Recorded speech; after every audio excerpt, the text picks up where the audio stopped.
NAB ordinance میں بنیادی ترامیم کا مسودہ تیار، وفاقی کابینہ نے مجوزہ ترامیم کی منظوری دے دی۔ ذرائع کے مطابق نیب آرڈیننس میں بنیادی ترامیم کی منظوری صدارتی آرڈیننس کے ذریعے دی جائے گی۔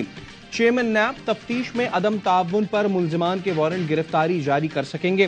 گرفتار ملزم کو 14 کے بجائے 30 دن جسمانی ریمانڈ میں رکھا جا سکے گا۔ قائم مقام صدر آج رات صدارتی ترمیمی آرڈیننس کی منظوری دیں گے۔ چین کی مہربانی، آئی ایم ایف معاہدے سے کئی ماہ پہلے 5 ارب ڈالرز کا قرض دیا، ورنہ آج معاملہ کچھ اور ہوتا۔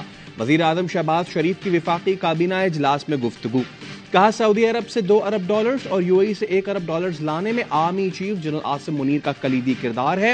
آئی ایم ایف سے 9 ماہ کا سٹینڈ بائی ایگریمنٹ ہوا ہے۔ آئی ایم ایف معاہدہ فخریہ نہیں، لمحہ فکریہ ہے۔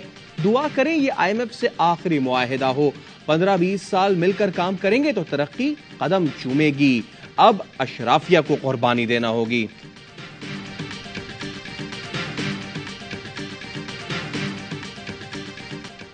پاکستان نے آئی ایم ایف کو معاہدے کے لیے 9 بڑی یقین دہانیاں کرا دیں۔ 9 ماہ تک تمام شرائط پر مکمل عمل درآمد کی آمادگی کا خط بھی لکھ دیا۔ پاکستان کوئی نئی ٹیکس ایمنسٹی اسکیم نہیں دے گا۔ ٹیکسز کی آمدن بڑھائی جائے گی۔ حکومت مالی نظم و ضبط پر عمل درآمد کرے گی۔ توانائی کی اصلاحات پر بھی عمل درآمد کیا جائے گا۔ ایکسچینج ریٹ کا تعین مارکیٹ خود کرے گی۔ تجارت پر پابندیاں بھی ختم کی جائیں گی۔ پاکستان قرض دینے والے دوست ممالک اور اداروں کی یقین دہانیوں پر عمل درآمد کرائے گا۔ غیر ملکی زر مبادلہ کے ذخائر بڑھانے اور سرکاری اداروں میں اصلاحات کی بھی یقین دہانی۔ آئی ایم ایف بورڈ 12 جولائی کو غور کے بعد منظوری دے گا، جس کے بعد 3-4 دن میں پاکستان کو 1 ارب ڈالرز مل جائیں گے۔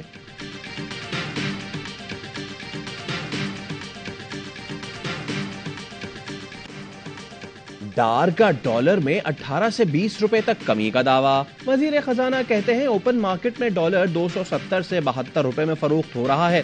آئی ایم ایف ڈیل کے اثرات، پاکستان سٹاک ایکسچینج میں زبردست تیزی۔ تاریخ میں پہلی بار کاروبار کے آغاز کے پہلے ہی منٹ میں 2200 سے زائد پوائنٹس کا اضافہ۔ 5% سے زائد تیزی پر ٹریڈنگ 1 گھنٹے کے لیے روکی گئی۔ ٹریڈنگ کا دوبارہ آغاز ہونے پر مزید تیزی۔ 100 انڈیکس 43,899 پوائنٹس پر بند ہوا۔ اسٹاک بروکر ظفر موتی کہتے ہیں شرح سود میں کمی کی جائے تو لوگ مزید سرمایہ کاری کریں گے۔ محمد جبران بولے آئی ایم ایف ڈیل کے باعث غیر ملکی سرمایہ کاری بڑھے گی۔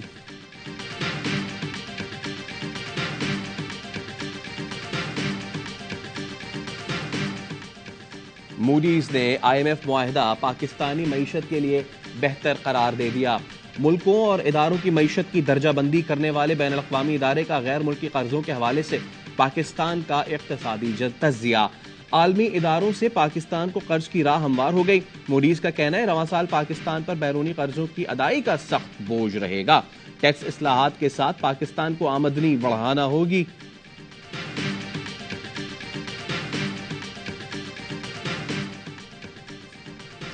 جو بھی نئی حکومت آئی اس کے لیے دسمبر تک کوئی مسئلہ نہیں ہوگا۔ میری ٹیم کے لوگ بھی کہتے تھے کہ لگتا ہے معاہدہ نہیں ہوگا۔ میں کہتا تھا کہ معاہدہ ہوگا اور آخری ہفتے میں ہوگا۔ وزیر خزانہ اسحاق ڈار کہتے ہیں زر مبادلہ کے مجموعی ذخائر جولائی میں ہی 14 ارب ڈالرز ہونے کی توقع ہے۔ کرنٹ اکاؤنٹ خسارہ اندازاً 4 ارب ڈالرز تک نظر آ رہا ہے۔ آنے والے دنوں میں مہنگائی کم ہوتے دیکھ رہا ہوں۔ بجلی کی قیمتوں میں 4 روپے فی یونٹ تک فرق پڑے گا۔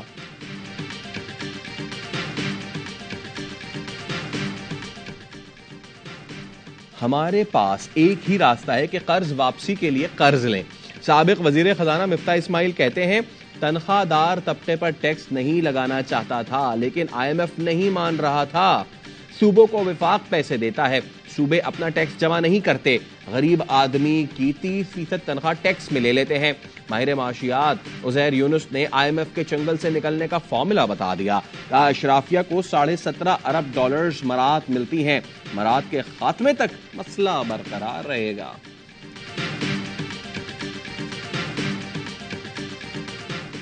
ملک بھر میں مانسون سیزن کا آغاز۔ خیبر پختونخوا اور پنجاب کے مختلف شہروں میں طوفانی بارش سے گرمی کا زور ٹوٹ گیا۔ لاہور میں گرد آلود ہواؤں کے ساتھ بارش، لالا موسا میں آندھی اور طوفانی بارش سے دکانوں کے شیڈ اڑ گئے۔ گجرانوالہ، گجرات، ڈسکا اور سرائے عالمگیر میں بھی بارش کا طوفانی سپیل۔ اسلام آباد میں گھٹائیں برسنے سے شہر کی خوبصورتی کو 4 چاند لگ گئے۔ خیبر پختونخوا ضلع مانسیرا اور بٹگرام میں بھی میںہ برسنے سے گرمی کا زور ٹوٹ گیا۔ بلوچستان کے ضلع چاغی میں تیز ہواؤں کے ساتھ موسلادھار بارش، ندی نالوں میں طغیانی سے نشیبی علاقے زیر آب آ گئے۔ میرپور، مظفر آباد اور کوٹلی میں بھی تیز ہواؤں کے ساتھ بارش، عوام سیاحتی مقامات کا رخ کرنے سے گریز کریں، NDMA کا انتباہ۔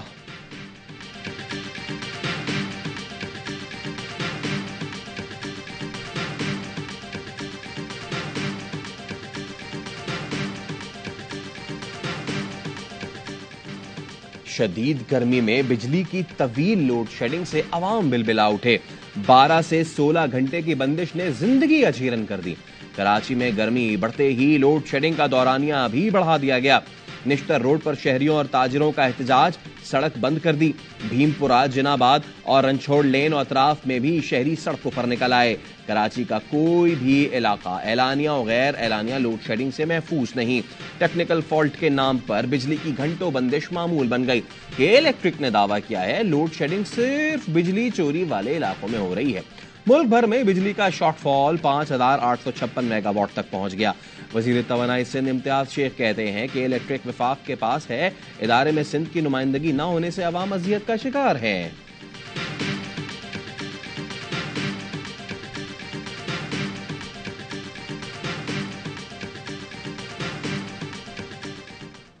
Pakistan and Japan are long-standing friends.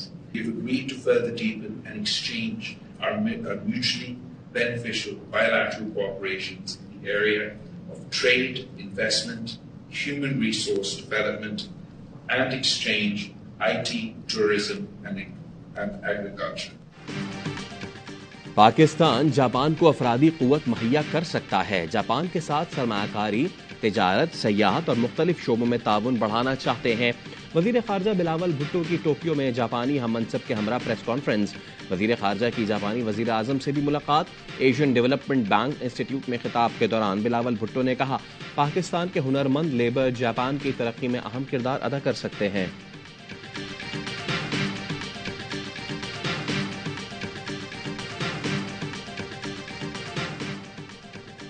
Muslim league نون کے قائدین کی دبئی میں مستقبل کی سیاسی حکمت عملی کے حوالے سے مشاورت۔ نواز شریف نے پارٹی اور انتخابی امور سے متعلق ٹاسک مریم نواز کو سونپ دیا۔ نون لیگ کا رواں ماہ انتخابی مہم شروع کرنے کا فیصلہ، ملک بھر میں جلسے منعقد کیے جائیں گے۔ نواز شریف نے پارٹی کی سینئر لیڈرشپ کو ہدایت جاری کر دی، الیکشن کے لیے پارٹی کا بیانیہ نوجوانوں کو مد نظر رکھ کر بنایا جائے گا۔ لندن میں، امریکہ میں، دبئی میں پاکستان کے 24 کروڑ عوام کے بارے میں فیصلہ کرنا، یہ پاکستانی عوام کی توہین ہے۔ دو خاندانوں نے جس طرح دبئی میں بیٹھ کر پاکستان کے مستقبل کے بارے میں بندر بانڈ کا فیصلہ کیا ہے، ہم اس کو مسترد کرتے ہیں۔ بیرون ملک بیٹھ کر پاکستان کے مستقبل کا فیصلہ کرنا 24 کروڑ عوام کی تذلیل ہے۔ دبئی میں دو خاندانوں کا عوام کے مستقبل کا فیصلہ مسترد کرتے ہیں۔ امیر جماعت اسلامی سراج الحق کہتے ہیں، پیپلز پارٹی نے جو کچھ کراچی میں کیا، بلاول اسی طرح پورے ملک میں حکومت بنانے کا خواب دیکھ رہے ہیں۔ قرآن کی بے حرمتی پر صرف مذمت کافی نہیں، تمام مسلم ملکوں کو سویڈش مصنوعات کا بائیکاٹ کرنا چاہیے۔ ایک ہفتے کے دوران زر مبادلہ ذخائر میں 53 کروڑ 30 لاکھ ڈالرز کا اضافہ ہوا۔ زر مبادلہ کے ملکی ذخائر 9 ارب 34 کروڑ ڈالرز ہو گئے۔ اسٹیٹ بینک کے مطابق ذخائر میں اضافہ 30 کروڑ ڈالرز کے حکومتی کمرشل قرضوں کی وصولی سے ہوا۔ 23 جون کو زر مبادلہ ذخائر کی مجموعی مالیت 4 ارب 7 کروڑ ڈالرز ریکارڈ کی گئی۔ زر مبادلہ کے مجموعی ملکی ذخائر میں 47.70 کروڑ ڈالرز کا اضافہ ہوا۔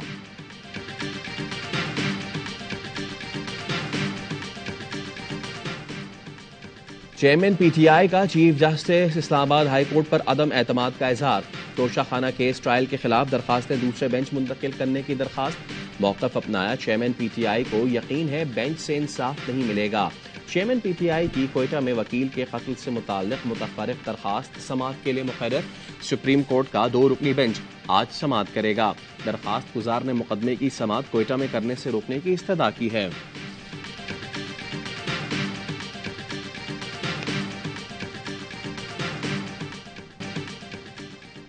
وطن کے بیٹے وطن کی حرمت پر قربان، ہوشاب میں شہید میجر ثاقب حسین باجوہ اور نائک علی باقر کی نماز جنازہ ادا۔ فوجی اعزاز کے ساتھ سپرد خاک۔ ISPR کے مطابق میجر ثاقب اور نائک باقر علی کی نماز جنازہ پہلے تربت پھر آبائی علاقوں میں ادا کی گئیں۔ سویڈن میں ایک انتہائی قبیح واقعہ ہوا ہے۔ ملت اسلامیہ، پاکستانی قوم اور حکومت پاکستان ایک مرتبہ پھر بھرپور شدت سے اس کی مذمت کرتی ہے، اور ہمارا یہ مطالبہ ہے کہ فی الفور مجرموں کے خلاف بھرپور کارروائی کی جانی چاہیے۔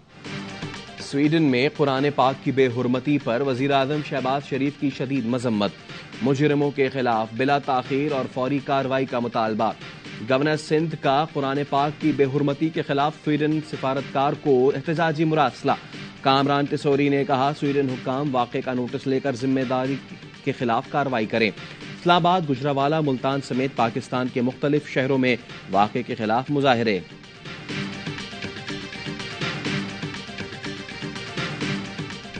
قرآن پاک کی بے حرمتی، سعودی عرب میں سویڈش سفیر کی طلبی، واقعے کی مذمت، انتہا پسند کے خلاف کارروائی کا مطالبہ۔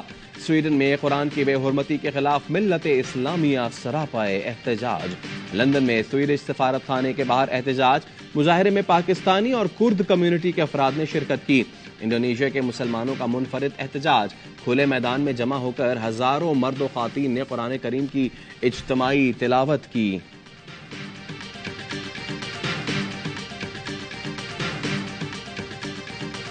فلسطین پر قابض اسرائیلی فورسز کا جنین پر 20 سال میں سب سے بڑا حملہ، فضائی فوج کی نہتے شہریوں پر بمباری، زمینی فوج نے سیدھی گولیاں برسائیں، 9 فلسطینی شہید، بچوں سمیت 27 زخمی، 8 افراد کی حالت نازک۔ اسرائیلی فورسز نے میزائل حملوں کے علاوہ گرینیڈ اور زہریلی گیس کا بھی استعمال کیا۔ قابض فوج نے مغربی کنارے میں متعدد گھر دھماکے سے اڑا دیے۔ فرانس میں پولیس کے ہاتھوں نوجوان کی ہلاکت، مظاہرین اور پولیس میں جھڑپیں جاری، مقتول نوجوان کی دادی کا فسادات کے خاتمے کا مطالبہ۔ نائل کے اہل خانہ نے BBC کو انٹرویو میں کہا ٹریفک اہلکاروں کو حاصل طاقت کے استعمال کے قانون کو بدلنا ہوگا۔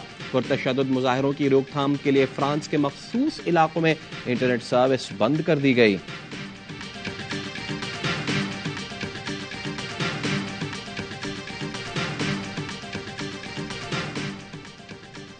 یونانی کشتی حادثے کی تحقیقات جاری، گرفتار 41 انسانی اسمگلرز کے بینک اکاؤنٹس منجمد۔ FIA کا ملزمان کے خلاف منی لانڈرنگ ایکٹ کے تحت کارروائی کا فیصلہ، حادثے میں ملوث انسانی اسمگلرز کے شناختی کارڈ اور پاسپورٹس بھی منسوخ کر دیے جائیں گے۔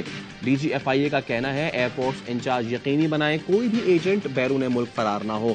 انڈونیشیا میں انسانی اسمگلرز کے خلاف بڑا کریک ڈاؤن، 500 مشتبہ افراد گرفتار۔ انڈونیشین حکام کا کہنا ہے 1500 سے زائد متاثرین کو بچا لیا گیا۔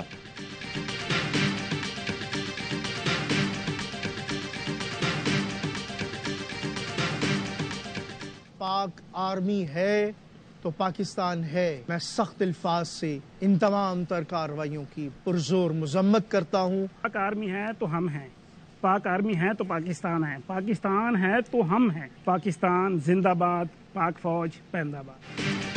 پاکستانی سکھ کمیونٹی کے وفد کا جناح ہاؤس لاہور کا دورہ، جلاؤ گھیراؤ، دہشت گردی کی شدید مذمت، پاک فوج کے ساتھ اظہار یکجہتی۔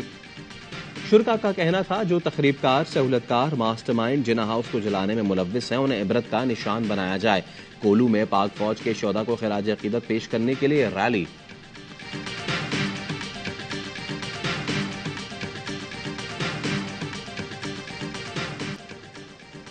کل ان کا تہوار ہے، انہیں آج ہی ختم کر دو۔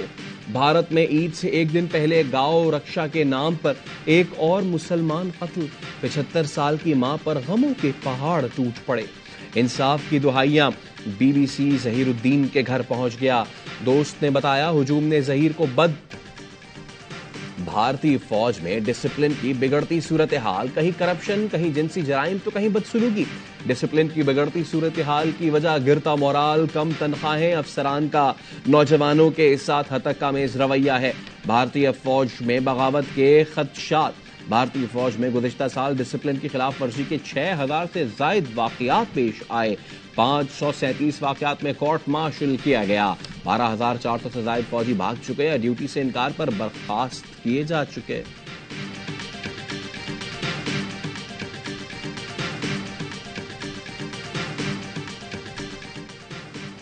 سری لنکا کے خلاف 2 ٹیسٹ کی سیریز کے لیے پاکستانی ٹیم کا تربیتی کیمپ آج سے کراچی میں شروع ہوگا.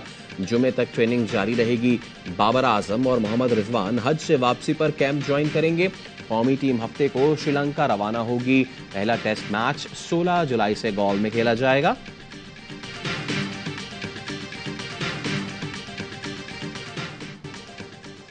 جانی بیسٹو کے متنازع آؤٹ نے ایشز کے شعلے بھڑکا دیے.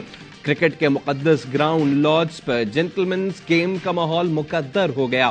آؤٹ قانونی تھا لیکن آسٹریلیا کی جیت نے جلتی پر تیل چھڑک دیا. آسٹریلوی کھلاڑی مقدس لانگ روم سے گزرے تو ٹائی کورٹ والے معتبر ممبرز نے بھی آوازیں کسیں. ایم سی سی نے 3 ممبرز کو معطل کر دیا. انگلش کوچ برینڈن مکالم بولے حریف کے ساتھ پارٹی نہیں ہوگی، تناؤ بڑھے گا. جیفری بوائے نے آسٹریلیا سے معافی کا مطالبہ کیا. ناصر حسین نے بیسٹو کو ہی قصوروار ٹھہرا دیا. انگلش پریس آسٹریلیا کو چیٹر اور آسٹریلین میڈیا انگلینڈ کو. ایم اے او کالج لاہور کی پرنسپل کا سائیکل چلا کر اہم پیغام. ڈاکٹر عالیہ رحمان کی کالج سے گھر تک سائیکل پر جانے کی ویڈیو وائرل. کہتی ہیں سائیکل چلانا بہترین ایکسرسائز ہے. لڑکے لڑکیاں بسوں میں دھکے کھانے کے بجائے سائیکل پر سفر کریں.